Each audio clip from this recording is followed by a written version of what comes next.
जुलूस निकालने वालों, बात बात पर जुलूस निकालने वाली कौम का नाम है कौम मुस्लिम। अमेरिका से मुसलमानों की तहजीब के खिलाफ कोई आग लगे हम सड़कों पर उतर आते हैं। अल्लाह। इसी हिंदुस्तान में नागपुर के हेड क्वार्टर से कोई फैसला मुसलमानों के खिलाफ होता है हम सड़कों पे उतर आते हैं। हैरत तो उस वक्त हो गई जब आज से 2 साल पहले इस्लाम की बेटियों को भी हमने हिंदुस्तान में रहने की जंग में सड़कों पे उतार दिया। जो लोग सुनना चाहते हैं वो एक हाथ हसनी बनाए और दूसरा हाथ हुसैनी बनाए और दोनों हसनी हुसैनी हाथों को हवाओं में लहराकर झंडा बनाकर पूरी कैफियत से हाथों को हिला हिला कर कहें या रसूल अल्लाह, या रसूल अल्लाह, और मोहब्बत से या हबीब अल्लाह, या हबीब अल्लाह। स्टेज पर बैठी हुई मेरी बिरादरी, मैं कहूँगा आप भी ज़रा ताउन का दस्त दराज कीजिए ताकि शरीयत पर दस्त दराजी करने वालों की औकात नाप दी जाए। आप देख रहे हैं इस वक्त मुफ्ती अहले सुन्नत हज़रत अल्लामा मुफ्ती अब्दुल रहीम साहब किबला ने मुझ जैसे छोटे को अपनी दुआओं की चमन बंदियों से महकने का जो मौका दिया है, ये महक इंशाअल्लाह मैं सुबह क़यामत तक अपने वजूद से लपेट कर रखने की कोशिश करूँगा। मेरे भाई हज़रत कौनैन रज़ा जिनकी निकाबत की जुल्फ़ों के असीर हम हुए, तुम हुए कि मीर हुए, सब इसी जुल्फ़ के असीर हुए, वो तशरीफ़ रखते हैं।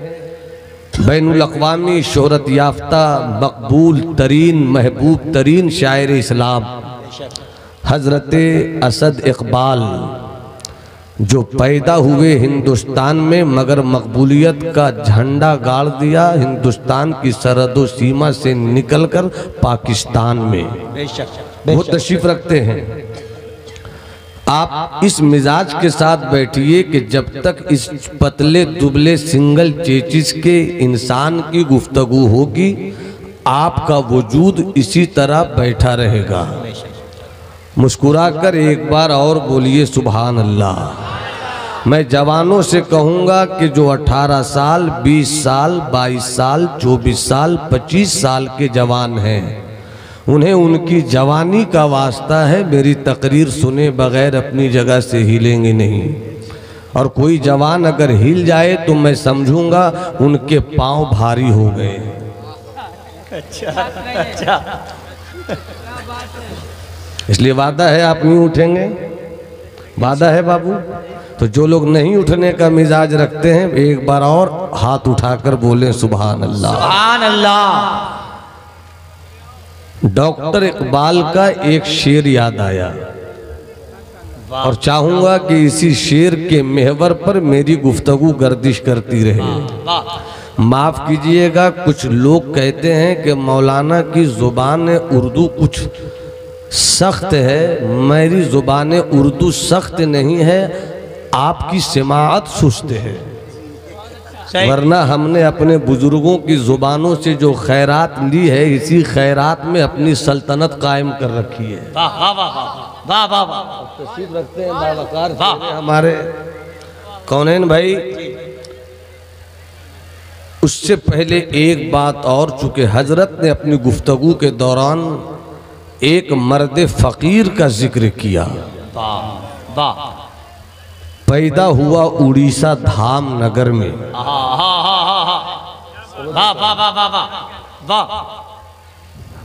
घर वालों ने नाम रखा हबीबुर रहमान,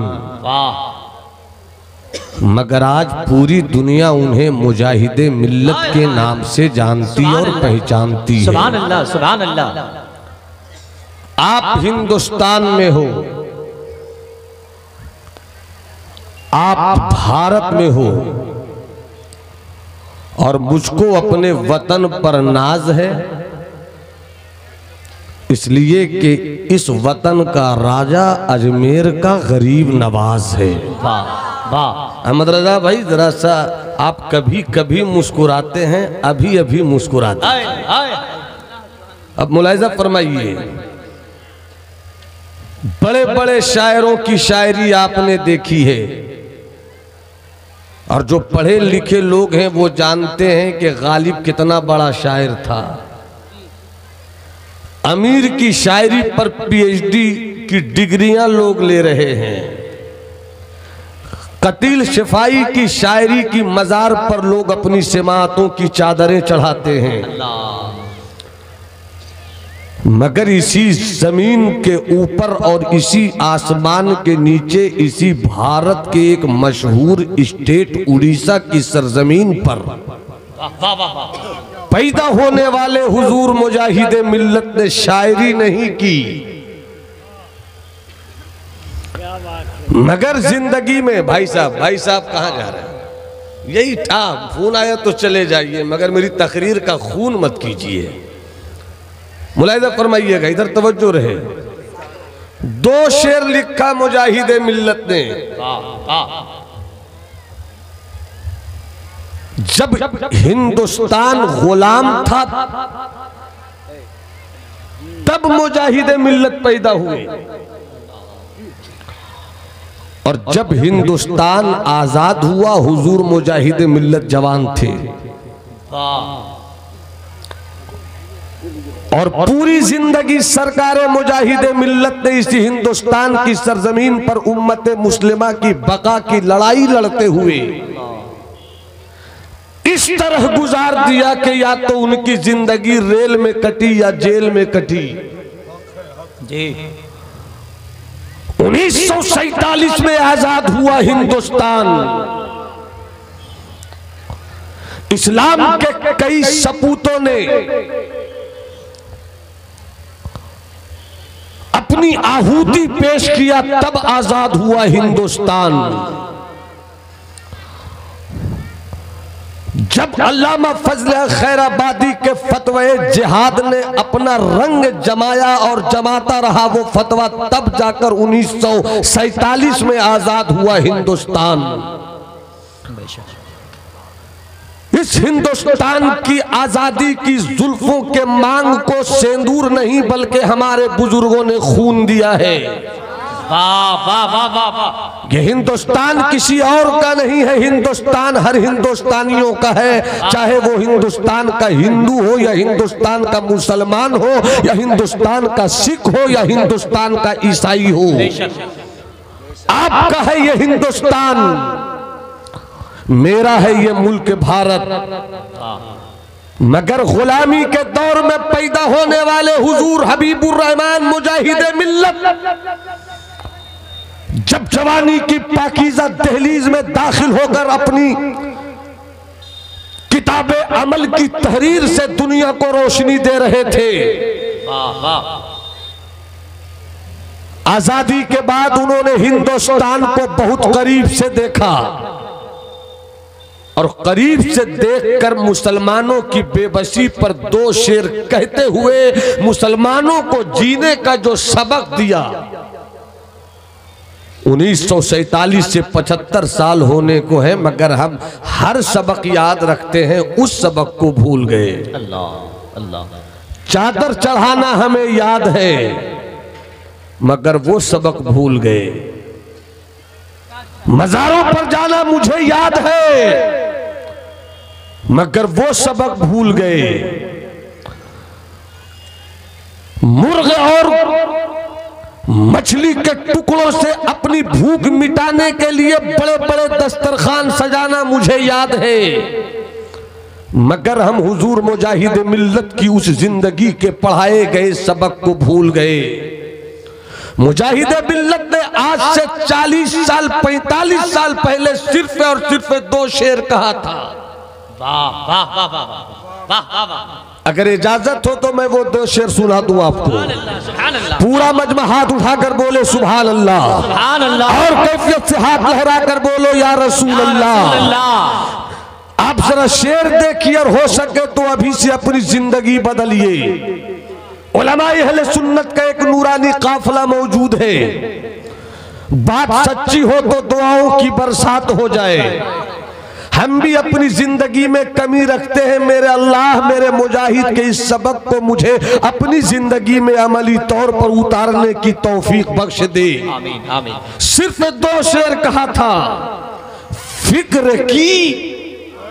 वाह वाह वाह वाह वाह वाह। स्टेज अगर जवान हो जाए तो मैं नौजवान हो जाऊं। फिक्र की कैसे रहेंगे हिंद में।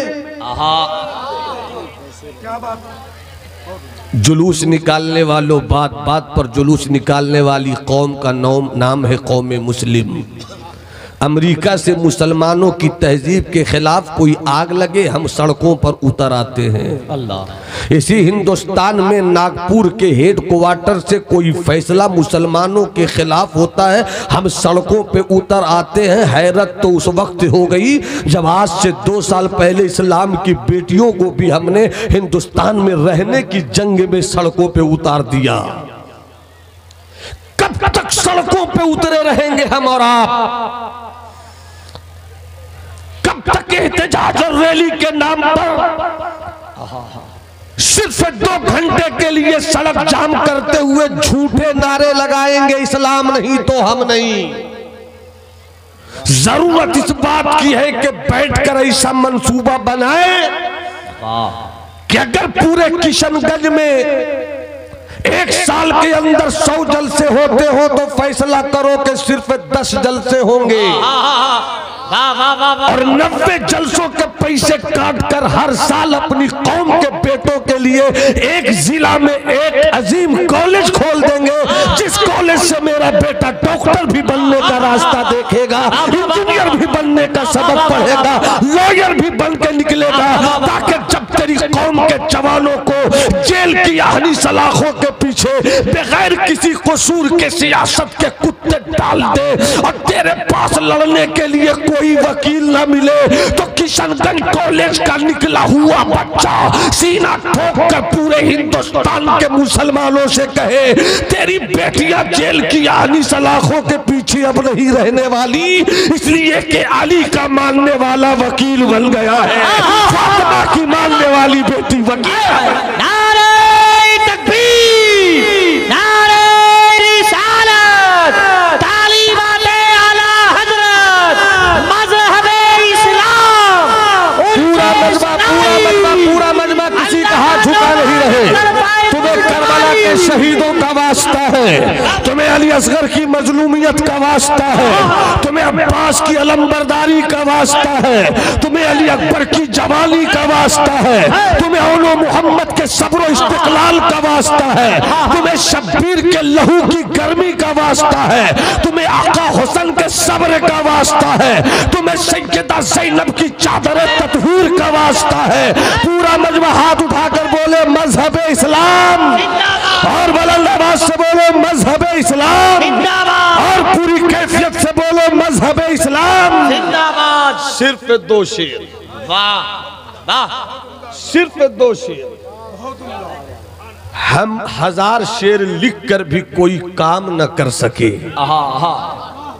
मेरे मुजाहिद मिल्लत ने 2 शेर लिख दिया। मुफ्ती साहब किबला आप बस दुआओं की बरसात करें ताकि आपका ये बेटा कुछ काम की बात कर सके।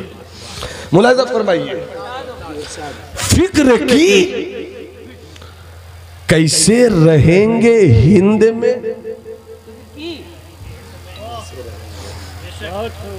उनसे क्या मतलब, वाह वाह, जो अब है सिंध में। इस्लामाबाद में क्या हुआ मुझको इससे क्या मतलब, पेशावर में क्या हुआ इससे मुझको क्या मतलब, रावलपिंडी में क्या हुआ इससे मुझको क्या मतलब, फैसलाबाद में क्या हुआ मुझको इससे क्या मतलब, बांग्लादेश के चटगाम में क्या हो रहा है मुझको इससे क्या मतलब। मुझको इससे मतलब है कि आसाम में क्या हो रहा है जो अब न हो। बेशक बेशक, वाह। मुझे इस बात की फिक्र करनी है कि मीरठ में जो हो गया वो अब न हो।